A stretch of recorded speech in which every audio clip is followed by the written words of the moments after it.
Bueno, bienvenidos. Hoy vamos a empezar un ciclo de conferencias que les había anunciado la semana pasada, que se van a extender durante todo el mes de julio. Estas conferencias las montamos o las organizamos junto con el Grupo de Ciencias Planetarias y Astrobiología de la Universidad Nacional, con quien ya hemos hecho algunas cosas.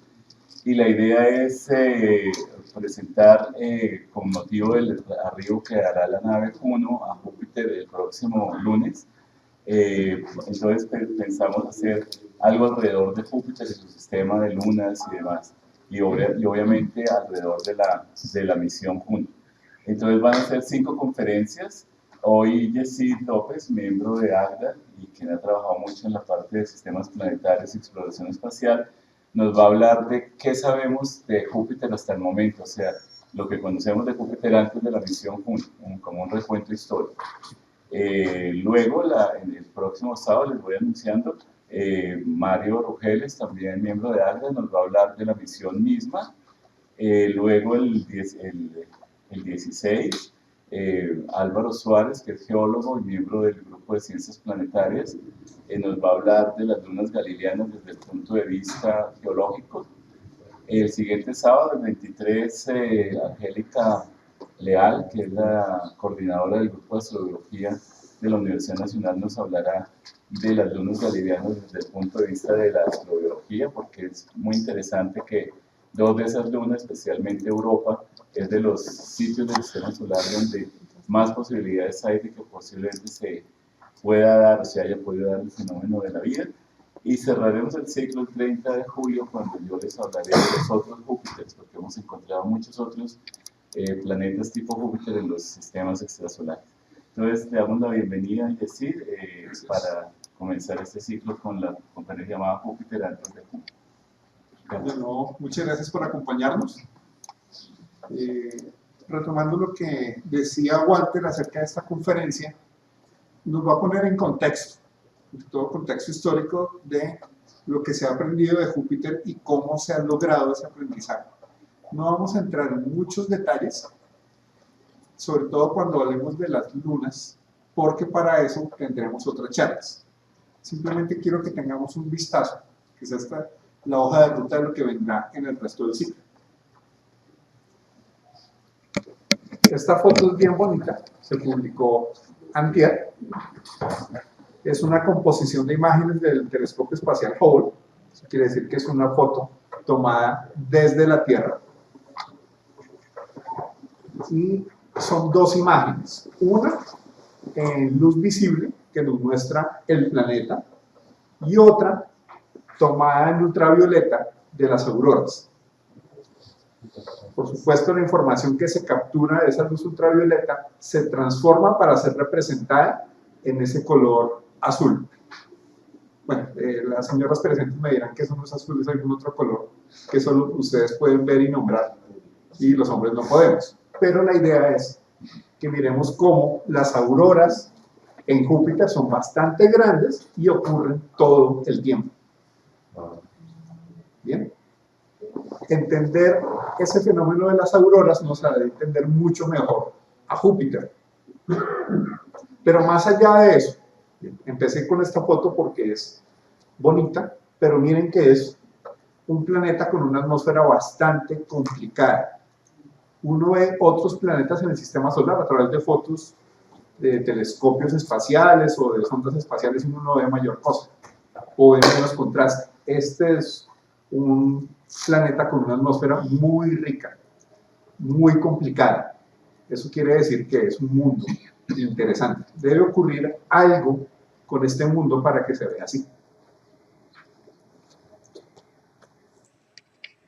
Y empecemos por preguntarnos si podemos observar a Júpiter.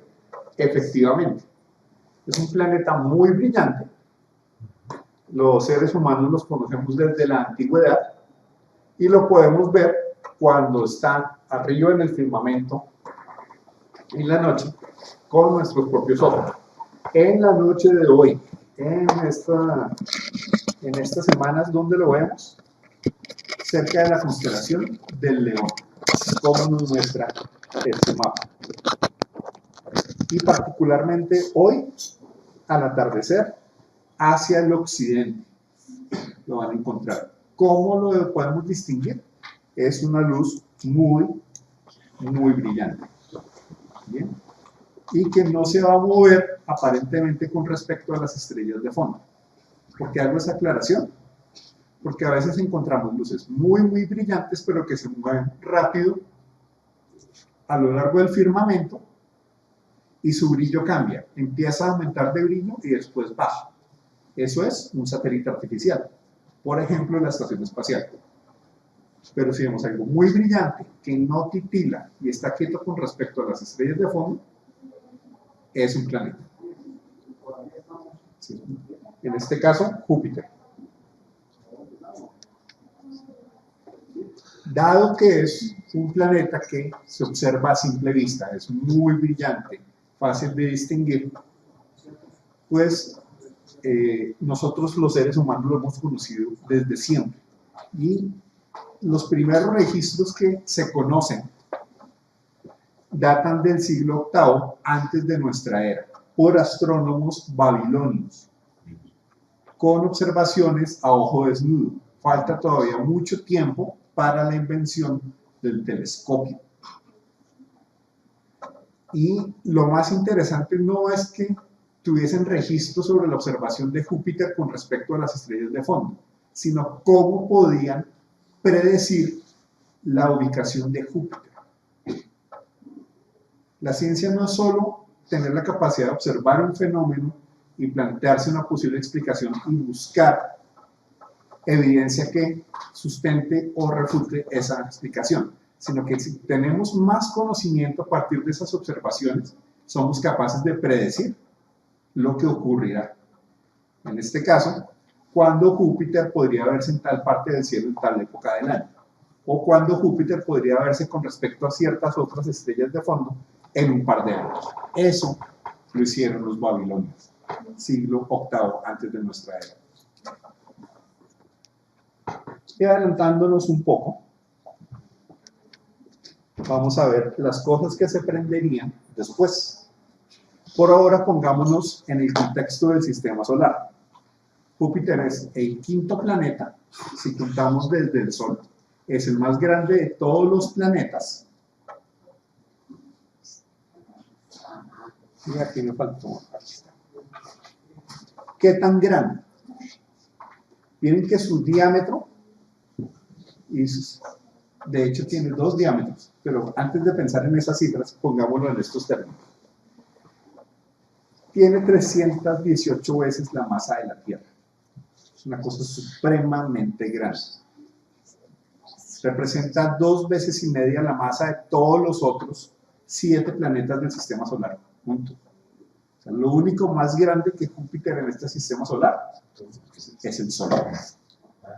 ¿De acuerdo? Ahora sí, en cifras. Miren que tiene un diámetro ecuatorial de más de 142.000 kilómetros. Pero el diámetro polar es de 133.000. ¿Qué quiere decir eso?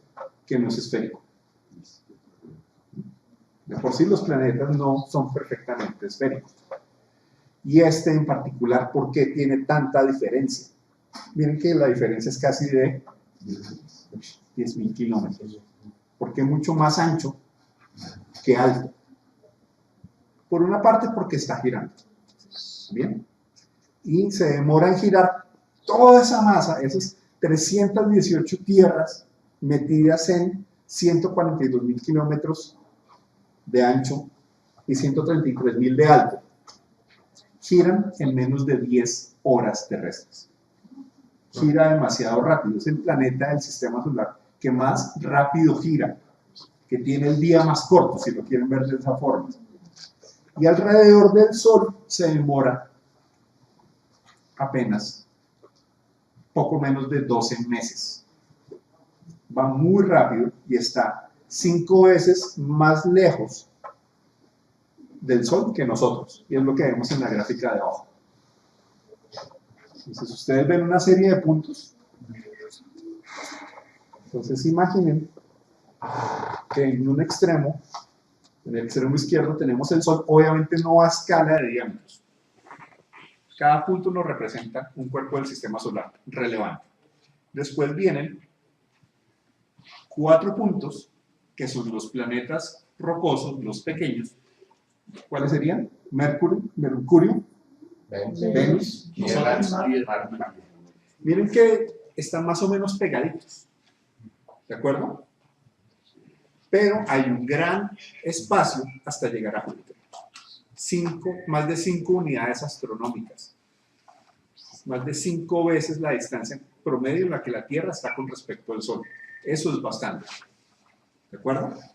Y miren arriba la comparación de tamaños.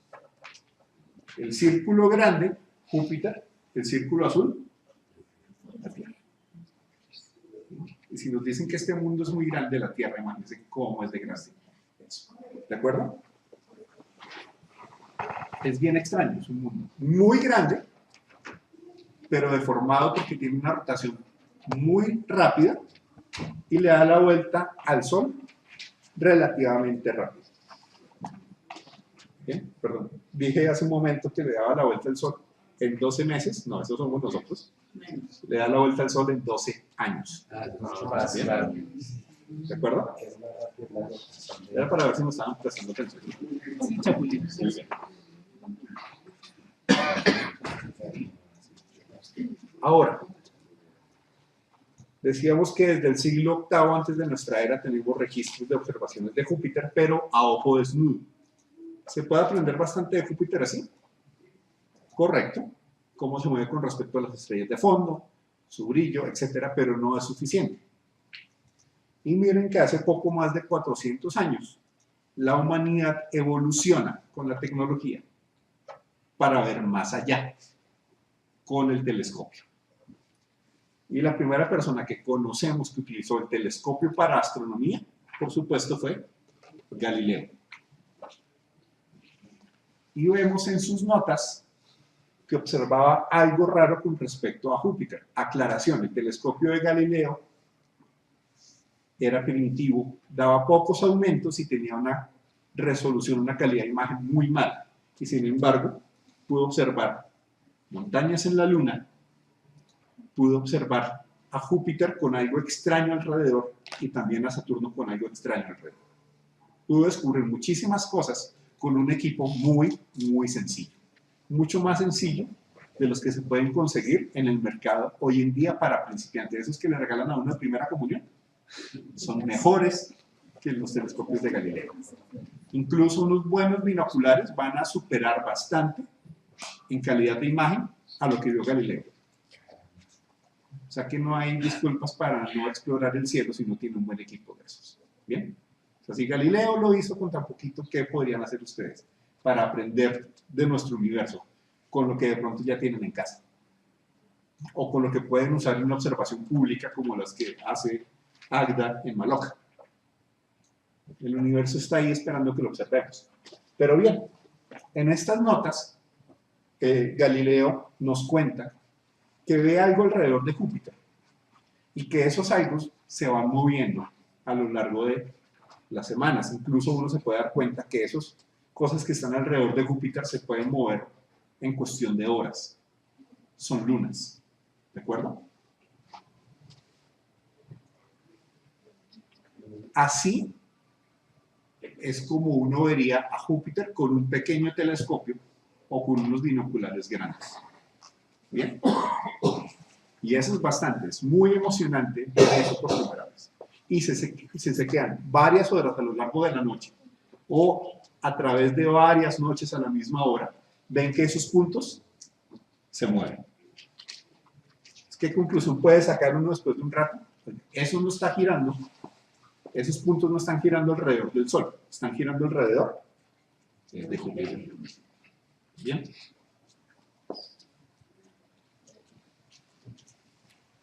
Ahora volvamos a la atmósfera. Después hablaremos un poquito más de las lunas. ¿Qué podemos ver en la atmósfera? Ya discutimos la aurora. No es visible, no la podemos captar en luz visible, sino en luz infrarroja, pero ¿qué más nos interesa? ¿Qué me pueden describir? No traten de no pensar en lo que saben, sino en lo que están viendo en la imagen. Vemos un círculo, vemos una mancha grande, que está debajo del ecuador, ¿qué más ven? Dos líneas horizontales. Ven dos franjas blancas gruesas y qué más. El contraste de colores de lo blanco y lo anaranjado y lo café. De acuerdo. Aclaración con respecto al contraste. Si algún día sus descendientes se van de vacaciones a Júpiter, no lo van a ver así. ¿Bien? Ese contraste, para realzar las características de la imagen, se da artificialmente, con Photoshop. ¿Bien? No quiere decir que esas cosas no estén ahí, sino que si nosotros estamos a unos cuantos cientos de miles de kilómetros con respecto a Júpiter, no los vamos a ver. ¿De acuerdo? Entonces, ustedes ven unas bandas blancas, unas franjas café, no son lisas, son turbulencias. Ven una gran mancha roja y ven contrastes de colores. ¿Qué podemos deducir de eso? Que el material que forma esas características no es el mismo. Hay distintos materiales, unos que nos dan el blanco, otros que nos dan el café o el naranja. ¿De acuerdo? Y si ustedes ven esa mancha, incluso la pueden ver con un telescopio mediano, se van a dar cuenta que se mueve. Se mantiene a la misma altura con respecto, o a la misma latitud con respecto al ecuador, pero de lado se va moviendo. ¿De acuerdo? Entonces esto es algo supremamente dinámico. Hay un montón de cosas que tienen que estar ocurriendo en la atmósfera, en la parte superior, para que veamos esto, y tienen que estar relacionadas con algo por dentro. ¿Bien? Hablemos primero de la gran mancha roja. La descubrió el astrónomo Cassini en 1665, unos 55 años después de las primeras observaciones de Galileo. Miren cómo en 50 años ya había telescopios suficientemente grandes o con suficiente resolución para no ver solamente lunas alrededor de Júpiter y ver un disco luminoso, sino para empezar a ver características en la atmósfera. Bien. Y basándonos en las notas de Cassini, se deduce que esa gran mancha roja debería tener unos 40.000 kilómetros de diámetro. Ahí cabe varias veces la Tierra. Pero algo interesante, si ustedes van y miden la mancha roja, ahorita no miden lo mismo que le midió a Cassini, o lo que podríamos deducir que medía con base en las observaciones de Cassini. Ahorita están en unos 24.000 kilómetros. Bien, se está achicando y está perdiendo contraste. La mancha roja es una gran tormenta que lleva al menos en Júpiter desde 1665, porque antes no la habíamos observado los humanos, pero no sabemos cuánto tiempo más nos va a durar. Y el solo hecho de que cambie de tamaño y que cambie el contraste de su figura, quiere decir que no nos va a durar para toda la vida. Pero no se preocupen, así como apareció y como de repente desaparecerá, tendrá que surgir otra. ¿Bien? Es muy curioso eso. Ha estado mientras la hemos observado, mientras hemos observado a Júpiter con telescopios, pero no sabemos cuánto tiempo tiene. ¿Cuántos años atrás, antes de Cassini, llevaba ahí? Y si era más grande que cuando Cassini la observó. Bien, bien curioso eso. ¿Qué podemos hablar sobre las nubes y sobre el color que tienen?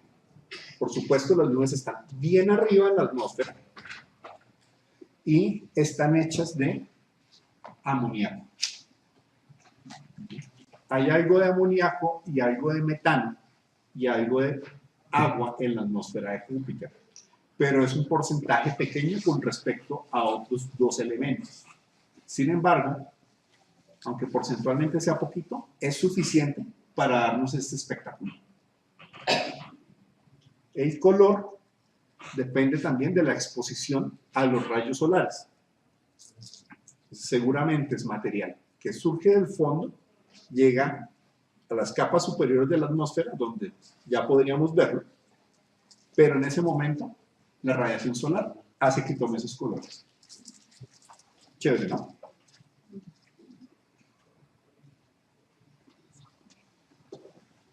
Y eso es lo que tenemos acá, esa composición de la atmósfera. Entonces, debe haber algo, con lo que sabemos hasta ahora, a partir de la rotación de Júpiter, de su gravedad, de la manera como sus lunas giran a su alrededor, nos dice que debe haber algo de un tamaño de fácilmente 10 veces la Tierra en el centro. Que si es sólido, que si es un fluido, no sabemos.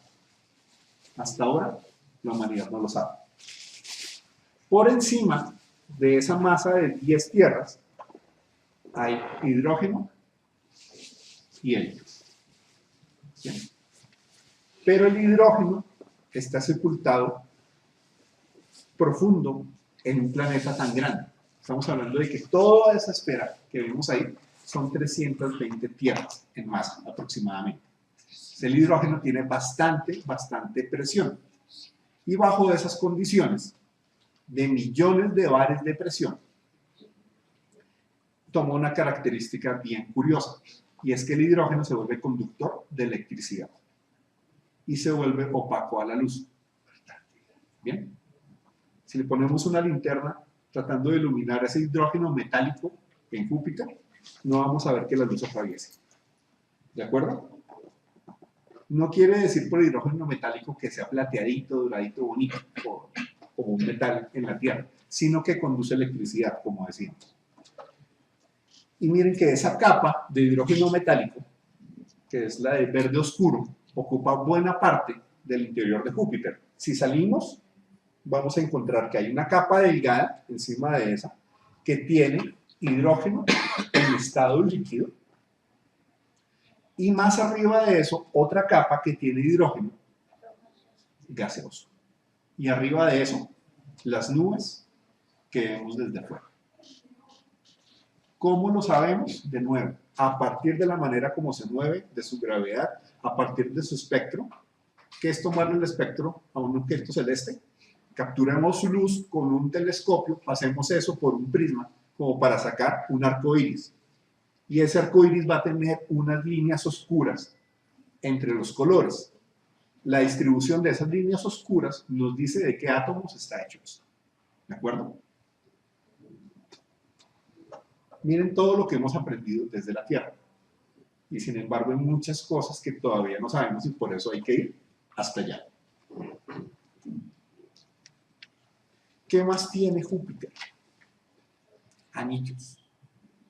Saturno no es el único planeta del sistema solar, y mucho menos el único del universo, el único de esta galaxia, si quieren, en tener anillos. Todos los planetas gigantes, desde Júpiter, Urano y Neptuno también, tienen anillos. Solo que los de Saturno son más finos y estos son de fantasía. ¿A qué me refiero con esto? Que son materiales opacos, poco densos, que no reflejan mucha luz y por lo tanto no son fáciles de observar desde la Tierra. Mientras que los de Saturno brillan bastante porque están hechos de hielo y por lo tanto son más fáciles de ver incluso con un pequeño telescopio. Solo a mediados del siglo XX, en la segunda parte del siglo XX, se descubrió que existían esos anillos. Bien, realmente son halos de un material muy opaco, ocupan una buena parte del espacio alrededor de Júpiter, unos 225.000 kilómetros de diámetro, y tienen unos 12.000 o menos kilómetros de espesor. O sea, es algo muy largo y muy delgado. Bien, imagínense que es como un LP. ¿Cuántos entendieron eso? ¿Cuántos no saben qué es un LP? Yo también me siento orgulloso de haber sabido que es un LP. No, pero ahorita los están produciendo de nuevo. Ah, ¿sí ven? No somos tan viejos. El hecho es que imagínense que un LP son esos anillos. Y que en el centro, la parte donde va la etiqueta del disco, ahí está Júpiter. Algo así. Bien. Miren que ahí tenemos unos nombres entre los anillos. Amaltea, Adrastea y Metis. Adelantándome un poquito, son nombres de lunas. Entonces, quizás las lunas nos ayudan a generar material para mantener esos anillos renovados. Algo que ocurre en general con los anillos planetarios es que una partícula de un anillo no se va a quedar orbitando a una distancia fija de su planeta por toda la vida. En algún momento se va a estrellar con la atmósfera del planeta o se va a estrellar con otra partícula y va a terminar vuelto a algo mucho más pequeño. Alguien tiene que renovar ese material constantemente. Pueden ser lunas. O podría ser material que se estrelle con esas lunas y que venga de otra parte del sistema solar. El hecho es que los anillos son muy dinámicos. Cambian constantemente. Y las lunas que están metidas ahí no solo ayudan a renovar ese material, sino a darle forma al anillo. No ocurre solo en Júpiter. Ocurre en los otros anillos planetarios. Pero el mensaje, la conclusión es, los anillos son algo supremamente complejo. ¿Un planeta como la Tierra podría tener anillos? Sí, pero no podría conservarlos. Hay hipótesis de que en algún momento la Tierra ha tenido anillos y han producido suficiente sombra en la superficie de la Tierra como para afectar a la vida en la Tierra. Pero ese material terminó cayendo a la atmósfera y no había quien lo renovara. Por la relación del tamaño del planeta y el tamaño de los anillos, solo los planetas gigantes, hasta donde entendemos, son capaces de mantener pleno su sistema de anillos y renovarlo. ¿Qué más tiene Júpiter? Tiene un campo magnético, tiene el campo magnético. Es el más fuerte de cualquier planeta en el sistema solar. Es 14 veces más potente que el de la Tierra. Bien, en otras palabras, imagínense cuán precisa sería una brújula en Júpiter. ¿Y de dónde puede venir el magnetismo de Júpiter? Del hidrógeno metálico magnífico. Y si eso está rotando muy rápido, fíjense que en menos de 12 horas, menos de 10 horas, se le da una rotación a Júpiter. Eso va a inducir un campo magnético bastante fuerte. Que de hecho puede ser un problema cuando mandamos una nave espacial allá. Y podría ser un problema si mandamos bípedos parlantes. Si mandamos humanos a Júpiter, hay que protegerlos muy bien de ese magnetismo. Porque no es solo que esté ahí un imán gigante, es que eso va a interactuar con el viento solar, como nos muestra esta gráfica. Miren que hay unas líneas curvas, pero no son un círculo naranja. ¿Bien? Y dentro de ellas nos están apuntando a nombres que discutiremos más adelante. Io, Europa y Ganímedes. Son lunas. Hay lunas que están dentro de ese campo magnético, protegidas. Pero más allá de eso, hay una cola que se forma del magnetismo siendo soplado por el material solar. El viento solar, la influencia del sol, deforma ese campo magnético, como lo vemos en las líneas azules. Es una cosa bien curiosa. Vale la pena estudiarlo. Lo más interesante acá es cómo ese campo magnético rodea a algunas de sus lunas principales.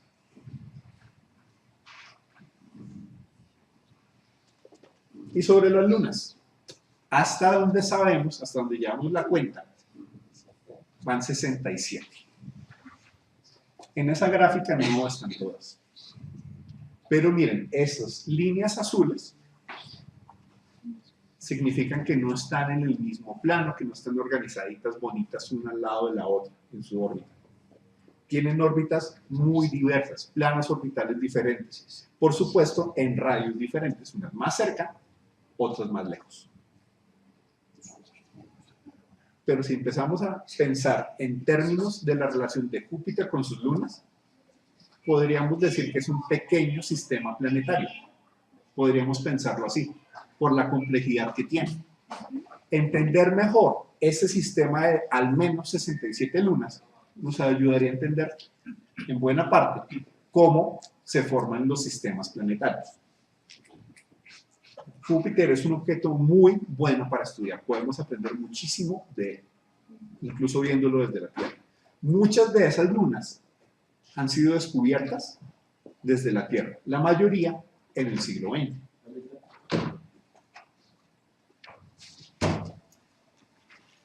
Aquí me están hablando de 4 grandes lunas. ¿Cuántas estamos viendo según los rótulos? 3. ¿Y la otra? Debe estar por el otro lado. Conectemos con las observaciones de Galileo. Veía unos puntos, pero a lo largo de las horas y los días no tenían la misma posición con respecto al disco del planeta. ¿Bien? ¿Y qué pasa en el caso de Io, por ejemplo, o en el caso de Calisto? Tenemos un punto bien arriba de Júpiter, sobre su atmósfera, y tenemos la sombra. Es una escena bien bonita para ver. ¿De acuerdo? ¿Qué pasará con los otros? Aquí está. ¿Quién le puso el nombre a esas lunas? ¿Galileo? No. Marius, que aparentemente descubrió casi al tiempo que Galileo a estas 4 lunas. Y solo publicó sobre ellas 4 años después de la observación. Y en sus notas les puso nombres. Io, empezando de arriba a la izquierda, Io, después Europa, arriba a la derecha, Ganímedes y Calisto. Aquí están más o menos a escala entre ellas. ¿De acuerdo? ¿Qué podemos aprender a partir de esta imagen? Por supuesto, nunca las vamos a tener así junticas como para un selfie. Es un montaje para comparar sus tamaños. Primero, ¿qué forma tienen? Esférica. Si tenemos un cuerpo esférico en el espacio, ¿qué quiere decir? Más que sea rocoso, porque Júpiter no es rocoso, hasta donde sabemos, pero también es esférico, lo mismo que Saturno, Urano y Neptuno. ¿Qué sí quiere decir? Que la masa de la que esté hecha es suficiente como para que empiece a afectar su propia gravedad a su forma. Nosotros podemos tener asteroides, podemos tener lunas pequeñitas, de unos cuantos kilómetros, con forma de papa. ¿Por qué? Porque su gravedad, su masa no es suficiente para aplastarse. El tamaño de las montañas en la Tierra tiene un límite por la gravedad. No podemos tener montañas mucho más altas que el Everest por la gravedad de la Tierra. En otros mundos podemos tener montañas más altas, pero porque tienen menos gravedad contra la cual luchar. Entonces, decimos acá, son esféricas, deben tener una masa importante, deben ser grandecitas. Bien. De hecho, pueden ser en promedio del tamaño de nuestra luna. De hecho, una de ellas es la segunda luna más grande del sistema solar. Ganímedes. La más grande, perdón, ¿esa Titán no es más grande? Bueno, en todo caso es una de las 2 más grandes. La otra es Titán en Saturno. ¿Qué más podemos decir? ¿Son igualitas, más allá del tamaño, en su superficie? No. Miren que Europa, arriba a la derecha, parece una bola de billar. Mientras que Io, que está arriba a la izquierda, parece una pizza. Su superficie es bien diferente. Calisto, abajo a la derecha, tiene un acné bastante grave. Tiene muchos cráteres de impacto. Ha sufrido mucho en su vida y sobre todo no ha tenido algo que le tape esos cráteres después. Supongamos que Io, por estar cerca, también hubiese sufrido la misma cantidad de impactos. Supongamos. Pero en Io no vamos a ver la misma cantidad de cráteres, porque tiene algo que renueva su superficie. De hecho, son volcanes que liberan material del interior y refrescan la superficie. Calisto no. Calisto tiene una superficie muy vieja. Le falta algo que le permita sacar material del interior para renovarse. ¿Qué pasa con Ganímedes y Europa?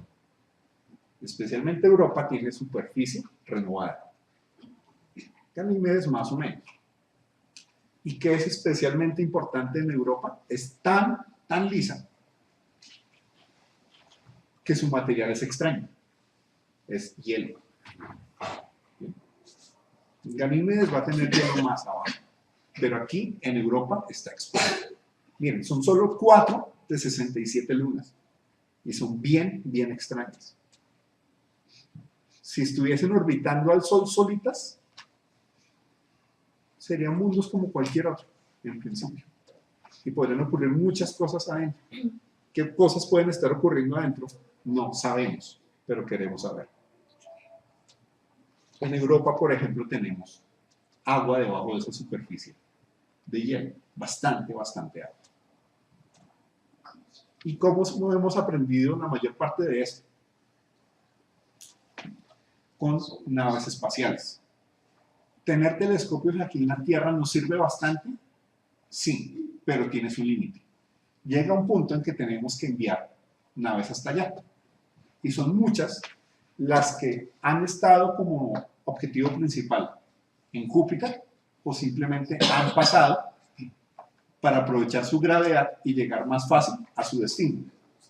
Las primeras en llegar fueron las naves Pionero en el 73 y en el 74. ¿Qué aprendimos gracias a ellas? Sobre el campo magnético y la atmósfera. Esa información que discutimos ahorita, hay un campo magnético muy fuerte, 14 veces más grande que el de la Tierra, viene de las sondas Pionero. ¿Por qué se llaman sondas? ¿O se llamaban? Porque no se iban a quedar dando vueltas alrededor del planeta. Pasaban por ahí, no se devolvían, seguían derecho a otra parte. ¿Bien? ¿Por qué? Porque parquear una nave alrededor de un planeta como Júpiter no es fácil. Y por otra parte, no estaban diseñadas solo para observar a Júpiter, sino para observar a Saturno. Entonces, pase un momentico por Júpiter, empiece a tomar fotos cuando esté cerca, cuando se esté acercando y cuando se esté alejando también. Y después pase a otra parte del sistema solar. Pero la mayor parte del trabajo, de lo que hemos aprendido de Júpiter y sus lunas, viene de las misiones viajeras. Se parecen aparentemente a Pionero, pero por dentro son muy diferentes. Miren que esos años de diferencia en su fabricación y en su lanzamiento significan que tenían mejores cámaras, instrumentos mucho más sensibles, y que los aprendizajes de Pionero nos ayudaban a pensar en qué cosas buscar con los viajeros. Una sonda le pasa el legado a la otra. Oiga, yo llegué hasta acá, esto fue lo que detecté, pero encontré más preguntas que respuestas. La siguiente sonda, ¿qué va a necesitar? Instrumentos diseñados específicamente para aquello que nos dejó como preguntas la anterior. Chévere, ¿no? Obtener las respuestas. De acuerdo. Cada vez que aprendemos más, nos damos cuenta que sabemos menos. Eso es ciencia. Cuando alguien nos da todas las respuestas y nos dice, mire, no se salga de ahí, no pregunte, no piense, eso se vuelve muy peligroso. La ciencia hace lo contrario. Sacar más preguntas y nunca decir que tiene la verdad absoluta. Y por eso los humanos siempre vamos a estar haciendo ciencia, porque nunca se va a acabar. Cuanto más aprendemos, más ignorantes nos volvemos. Pero no nos enorgullecemos de esa ignorancia. ¿Bien? Queremos salir de ella. Volviendo a los viajeros. Son dos, curiosamente se lanzó primero la 2 que la 1. Ambos pasaron por Júpiter y por Saturno. Después la Viajero 2 pasó por Urano y Neptuno. Tenían trayectorias diferentes, era más fácil ajustar la de la 2 para que visitara 4 planetas, mientras que la 1 solo pudo visitar 2, que era el plan original. ¿Bien? A diferencia de Pionero, tomó más imágenes de la atmósfera y sobre todo de los anillos y de las lunas. Las imágenes que les mostraba antes, las primeras buenas que tuvimos fueron de las misiones Viajero. Con una misión Viajero pasamos justo en el momento en que había una erupción volcánica en Io. Y nos cambió completamente la visión de las lunas del sistema solar. Sin embargo, pasaron lejos porque eran sondas, iban de paso. Por buenas que fueran las imágenes, no era suficiente, dejaban más preguntas que respuestas. ¿Qué se necesitó? Dejar de usar sondas y tener una nave que se quedara en Júpiter por años. Esa es, con el nombre más apropiado, Galileo. Se lanzó en el 89 y entre 1995 y 2003 estuvo dándole vueltas a Júpiter. Piensen en esto.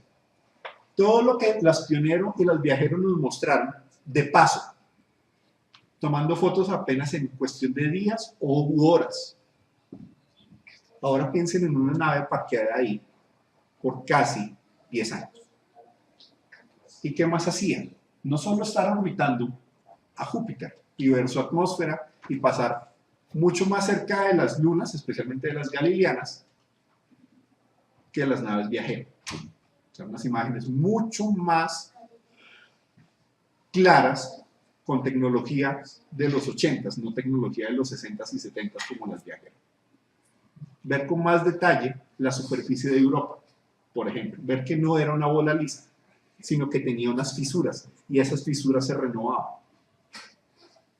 Ver muchas veces la actividad volcánica de Io a través de los años. Emocionante, ¿verdad? Pero ¿qué más hizo? Partirse en dos. Lanzar una cápsula en forma de tejo y hacer mecha con Júpiter. Entrar en la atmósfera y ver de qué estaba hecha. Por supuesto, Júpiter es una cosa gigantesca, ya lo hemos dicho. La sonda que entraba en la atmósfera era más o menos del tamaño de un carro pequeño. Júpiter ni lo sentiría. Si a Júpiter le estrellan cometas, no le pasa nada. De hecho, Galileo se estaba acercando a Júpiter en el 94, cuando un cometa se partió en varios fragmentos y estrelló la superficie de Júpiter. Cada impacto fue como el de una bomba atómica. Aquí en la Tierra habría sido un impacto bien, bastante fuerte y habría afectado el clima, etc. A Júpiter no le pasó nada. Júpiter ha hecho eso durante millones de años. Ha limpiado el sistema solar de muchos cuerpos que de otra forma de pronto le habrían pegado a la Tierra. Por aquellas cosas del azar, Júpiter ha permitido que nosotros estemos aquí vivos. Así como el hecho de tener una luna grande ha hecho que la Tierra no cambie drásticamente la inclinación de su eje orbital, y eso permite que la vida aguante. Más o menos como un escudo. Júpiter es un escudo, o es Don Barredora del sistema solar. ¿Bien? Chévere, ¿no? Piensen en otros sistemas solares donde la vida intentó arrancar y no veían Júpiter limpiando las cosas. Y cada vez que en un planeta terrestre trataba de arrancar la vida, llegaba un cometa y la acababa. Estamos aquí por un montón de eventos fortuitos, pero acumulados, hablando de este universo. Chévere. Ese es Galileo. En 2003 terminó la misión. Si era un orbitador, si no se iba a ir para otra parte, ¿cómo se terminó la misión? Estrellándolo a propósito. Ya cuando le quedaba poco combustible para maniobrar, que no es el mismo combustible para haberlo puesto en el espacio, son dos cosas diferentes. Cuando se le acabó el combustible para maniobrar, usaron el poco que quedaba para apuntarlo al planeta, no a las lunas, y que se desintegrara en la atmósfera. Habría sido chévere estar ahí y ver eso, de alguna forma. ¿Por qué había que hacerlo así y no dejarlo libre a ver con qué se estrellaba a través de los años? Porque se podría haber estrellado contra nosotros. No contra nosotros, Con las lunas. sino contra las lunas, especialmente. ¿Qué tal si nos estrellamos con Europa? Pues sí, Europa es grandecito, mucho más grande que la zona. Pero ¿por qué había que cuidar a Europa? Porque aspiramos a mandar naves después allá.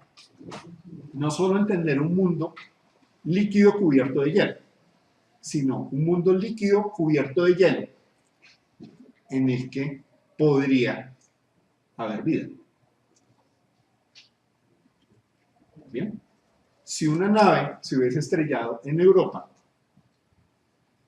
nos cambiaría a Europa. No sería la misma que queríamos estudiar. Habría podido hacerle algo a la vida hipotética que puede haber en Europa o cualquier otra cosa.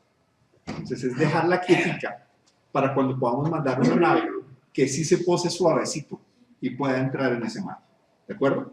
Por eso se estrelló Galileo. Fue controlado a propósito. Pero esas no fueron las únicas naves en visitar a Júpiter. Tenemos otras 3 que fueron de paso, simplemente porque les convenía. La nave Ulises de la Agencia Espacial Europea, hace 24 años pasó por ahí. ¿Realmente para dónde iba? Para el Sol. ¿Pero cómo así? ¿No el Sol no está más para este lado?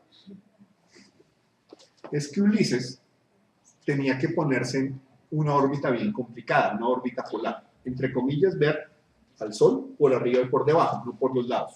¿De acuerdo? Lanzándolo desde la Tierra y mandándolo al Sol, habría costado muchísimo combustible lograr una órbita así.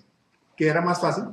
Mándelo para Júpiter en un cierto ángulo, con cierta velocidad, y que la gravedad de Júpiter haga un efecto cauchera que lo devuelva hacia el Sol, pero por arriba, no por el lado, y lo ponga en una órbita polar. Chévere, ¿no?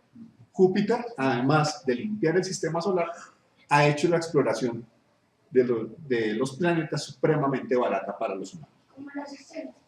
Es un asistente. Júpiter es bastante útil. ¿Bien? ¿Saben? Lo ven todo grandote y no es creíble, es muy chévere, le ayuda. Pero hay que explorarlo porque tiene un montón de secretos por descifrar. ¿Qué hizo Ulises? Además de pasar por ahí por conveniencia.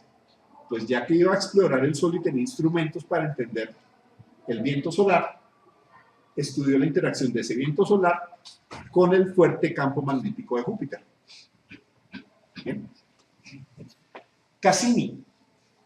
¿Qué hizo el astrónomo Cassini con Júpiter? ¿Qué descubrió? La mancha. La mancha. ¿Bien?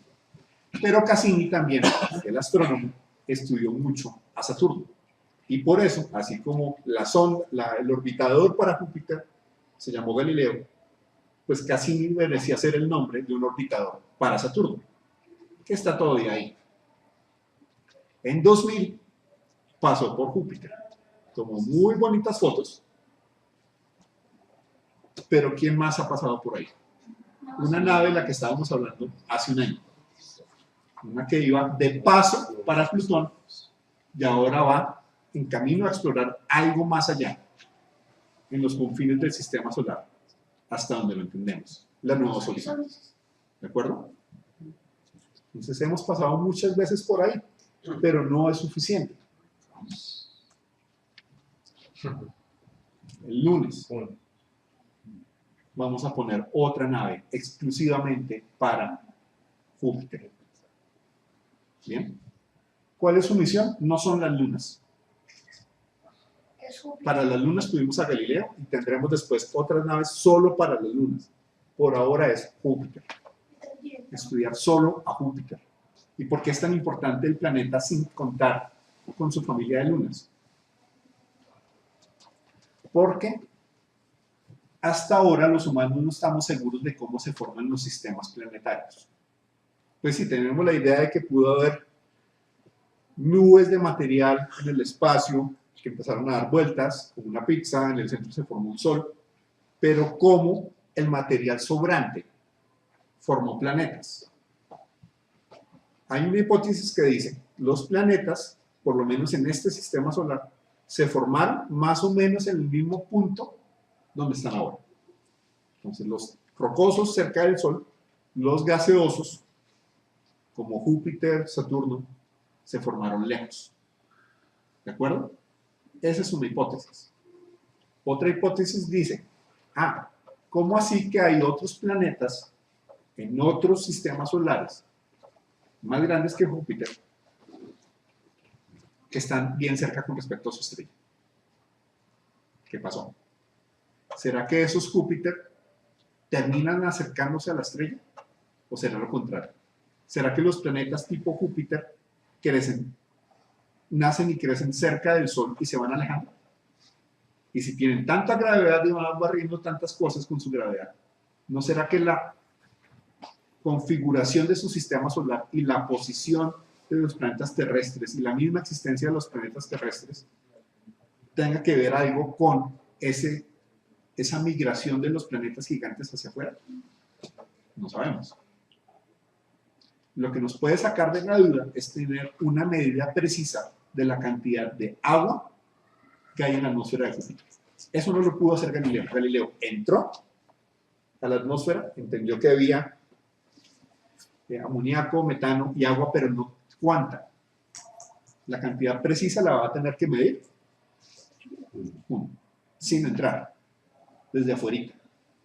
Por supuesto, va a tener que entender el campo magnético. Va a tener que entender la gravedad de Júpiter, o sea, ver cómo Júpiter lo arrastra a través del espacio para entender mejor su composición. Y al entender mejor esa composición interna, ¿qué duda nos va a resolver? Esperamos. ¿Qué hay en el fondo? ¿Qué hay debajo del mar de hidrógeno metálico? ¿Hay algo sólido? ¿Hay una supertierra de roca? ¿O hay algo fluido? Esa es una de los cuantos objetivos de Juno. ¿De acuerdo? Y nos vamos a dar cuenta con los descubrimientos de Juno que estamos equivocados en muchas cosas. Y en lo cierto en muchas otras. Y lo que nos deje de legado nos va a significar no solo entender mejor el sistema solar y los sistemas solares en general, sino por qué la Tierra existe como existe. De qué otras formas la Tierra simplemente no habría sobrevivido en la formación del sistema solar. ¿Por qué existimos? ¿Cómo podríamos dejar de existir? ¿Cómo tal vez jamás habríamos existido? Por eso es que hacemos eso. ¿Bien? No es solo por curiosidad, es por necesidad. Y cuanto más lo hagamos, mejor. ¿Qué diferencia tiene Juno con respecto a las otras naves? Mire que tiene 3 paneles solares grandísimos. Las otras, no. ¿Por qué? Mucha energía. Júpiter está 5 veces más lejos del Sol que nosotros. Eso quiere decir que el Sol desde Júpiter, ¿cómo se vería? Mucho, mucho más tenue. ¿De acuerdo? La cantidad de luz que nos llega es baja con respecto a la Tierra. Por lo tanto, con la tecnología que teníamos entre los 60s y 80s, no había paneles solares que funcionaran bajo esas condiciones. ¿Qué había que hacer? Ponerle un pequeño reactor nuclear a las naves. Una pila de material radiactivo. ¿Qué hace un material radiactivo? Descomponerse a nivel atómico. Los átomos se achican. ¿Toma un montón de tiempo? Sí, en la mayoría de los casos. Y al hacer eso, al perder masa, ¿qué logramos? Que libere temperatura. Y a esa temperatura la convertimos en electricidad. Pero pilas, no es que lleven a la planta del señor Burns ahí. ¿De acuerdo? No es que eso sea una bomba atómica en potencia. Es una cosa que libera poquito calor, pero lo libera de manera constante y por muchos años. Suficiente para generar unos poquitos vatios de electricidad para un montón de instrumentos. O sea, estas naves son realmente sofisticadas en consumo de energía. Son mucho más sofisticadas que el teléfono Huawei de Hans. Estos sí son baterías que duran para toda la vida. ¿De acuerdo? Pero son complicadas. No es fácil, no es barato armar esa pila nuclear. No deja de ser un riesgo. Pequeño, pero existe. ¿Qué pasa si lanzamos una nave así desde la Tierra y la nave fracasa? No alcanza a salir a su destino, el cohete se elevaron y termina estrellándose con la atmósfera de la Tierra. ¿Qué pasaría? Es muy, muy poco probable. Y ese riesgo se tiene mitigado. ¿Pero qué pasaría? ¿Qué pasaría con esa pila radiactiva? ¿Formaría un estallido nuclear en la atmósfera? No, no nos dejaría sin atmósfera. No se trata de eso. Esto es una pila como de reloj. ¿De acuerdo? Por ponerle alguna analogía. Pero sí es material radiactivo que va a estar cayendo en la atmósfera por varias partes del mundo. No va a ser un Chernobyl, ni mucho menos. Pero es un problema ambiental. Entonces no es buena idea. Si podemos evitarlo, si tenemos otra forma de hacerlo, hagámoslo. Y eso es lo que se logra con paneles solares modernos, no los de hace 50 años. La sonda Rosetta de la Agencia Espacial Europea, que se encontró con un cometa a una distancia bien grande con respecto al Sol, que hacía llevar dos grandes paneles solares, pero los paneles solares. Una cosa larguísima, de varias decenas de metros, pero muy, muy eficientes, para que los poquitos fotones que pudiese coger del Sol los pudiese convertir en electricidad la mayoría. Y lo mismo hace Juno. Entonces, gracias a estos nuevos paneles solares, ya no hay que utilizar pilas radiactivas para explorar los planetas gigantes. Quizás si queremos en algún momento mandar una nave mucho más lejos, sea necesario. Por eso, Nuevos Horizontes no usa paneles solares, aunque sea una nave moderna, porque es que hay mucho, mucho más lejos que Júpiter, mucho más lejos de Plutón, donde ya estuvo. Ahí no hay paneles solares que aguanten. Y menos luz que le deja. Menos luz. Y el hecho de tener una superficie mucho más grande va a ser un problema. Porque el viento solar empieza a soplarla y eso se vuelve como velas. Manejar la trayectoria de una nave así es difícil. ¿De acuerdo? Pero Juno no tiene ese problema, no va a estar tan lejos. Y nos funciona bastante bien. Dos epílogos. Uno, a nosotros nos han dicho varias veces que Júpiter fue un planeta que pudo haber sido una estrella. Lo que pasa es que lo sacaron en la segunda ronda del reality y no alcanzó a ser estrella. ¿Por qué? Porque realmente estaba muy lejos de serlo. Júpiter en su composición es muy parecido al Sol joven. Recién se formó el Sol antes de que empezara a hacer fusión para generar energía. Las proporciones de hidrógeno molecular y de helio son más o menos las mismas de ese Sol recién formado o en formación. Entonces uno dice, pues si le hubiesen echado un poquito más si hubiese podido capturar más hidrógeno molecular cuando se estaba formando el sistema solar, seguro habría sido una estrella. No. Habría tenido que ser al menos 13 veces más grande de lo que es ahora para medio empezar a hacer alguito de fusión con el deuterio. Y no estamos hablando de la misma fusión que hace el Sol, sino como para empezar a producir un poquitico de energía con fusión. Y habría necesitado ser fácilmente 70 veces para hacer una estrella pequeña. Bien, entonces ese 13 veces Júpiter es un límite que proponen. Miren quién llegó ahí. Galileo. Hola Galileo, ¿cómo estás? Muchas gracias por enseñarnos tanto de Júpiter. Entonces, les decía, después de 13 masas de Júpiter ya la cosa se pone interesante. Ese sí tiene, ese cuerpo tendría que ser candidato de reality para ser estrella, aunque le falta todavía bastante. Menos de 13 masas de Júpiter es planeta, ¿de acuerdo? Entonces, cuando ustedes vean en un sistema extrasolar un Júpiter de hasta 13 masas, el nuestro, eso es planeta. Más de 13, entonces ya lo llamamos enana marrón porque empieza a hacer fusión del deuterio. Y puede generar, con esa fusión, helio 3, que casualmente es un material que hay en abundancia en la Luna.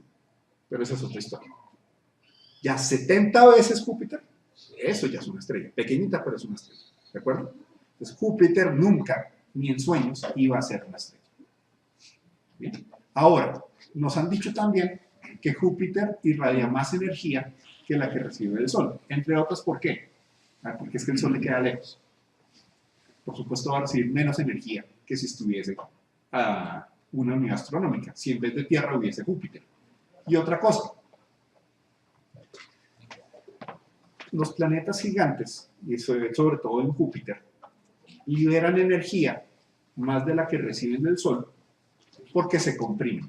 Eso es una gran bola de gas.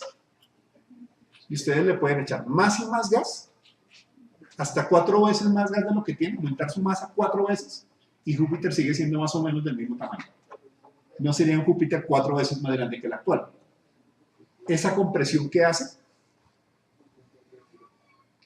que empieza a caer material hacia el fondo, y ese rozamiento del material en la compresión termina convertido en temperatura. La compresión de los planetas gigantes como Júpiter y Saturno hacen que liberen temperatura. Son exotérmicos. De acuerdo, pero no nucleares. ¿Bien?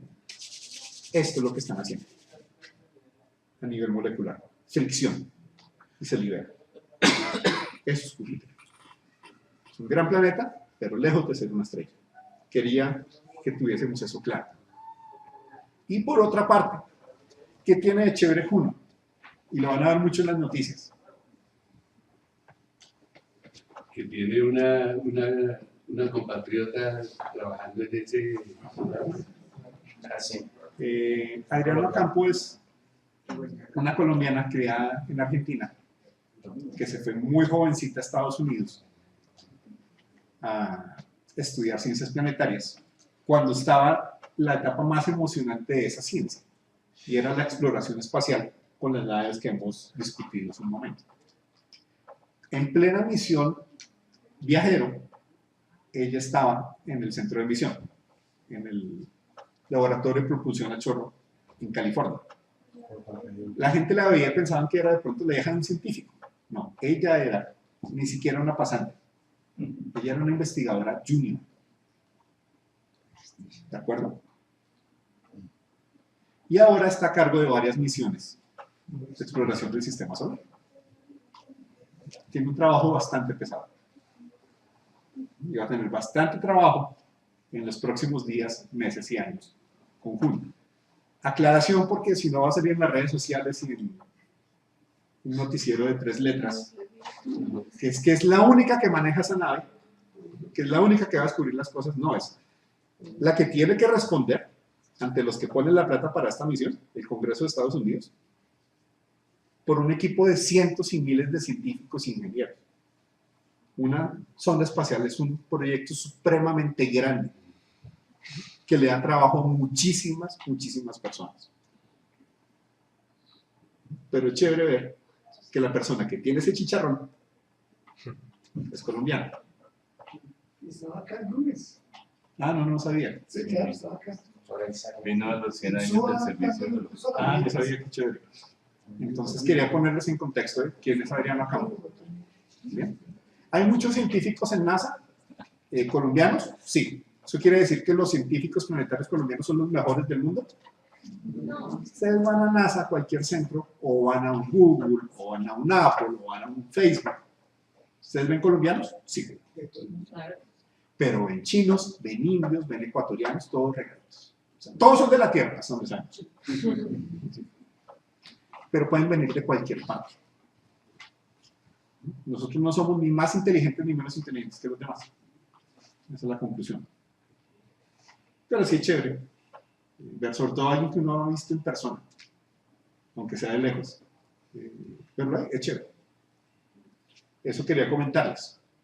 Ya hablé mucho, ahora quiero que por favor hablen ustedes. Contexto, vamos a hablar más de Juno la semana entrante, tranquilo. ¿Por qué no fue hoy? Sino después de que pase el encuentro con Júpiter, cuando ya esté parqueado en Júpiter, para que, es Mario, ¿cierto? Quien habla hoy, Nacho. Mario Rogeles, nuestro compañero, nos hable de qué se ha encontrado entre el lunes y hasta el sábado por la mañana. Va a ser bastante. Y ahora, como decía Walter con respecto al ciclo, vamos a poner las cosas más en contexto. ¿Qué son esas 4 lunas galileanas? ¿Qué significan a nivel geológico? Y otra charla nos va a hablar de qué significan a nivel de astrobiología. ¿Qué podríamos aprender de ellas? Sin pensar en si hay vida o no. Con solo ir a estudiarlas, ¿qué podríamos entender sobre el fenómeno de la vida en el universo? Y de particular interés para nosotros, la vida en la Tierra. Y como ya lo hemos dicho varias veces, hay muchos planetas alrededor de otras estrellas, cientos que hemos descubierto hasta ahora, así como una imagen medio decente, más miles que se están descubriendo. Muchos de ellos son Júpiteres, ¿por qué? Porque era más fácil hace 20 años encontrar planetas gigantes que planetas pequeños. Por eso conocemos tantos Júpiteres. Pero cosas curiosas, la mayoría son, en parte por la técnica de descubrimiento, más grandes que este Júpiter. Bueno, muchas gracias, por la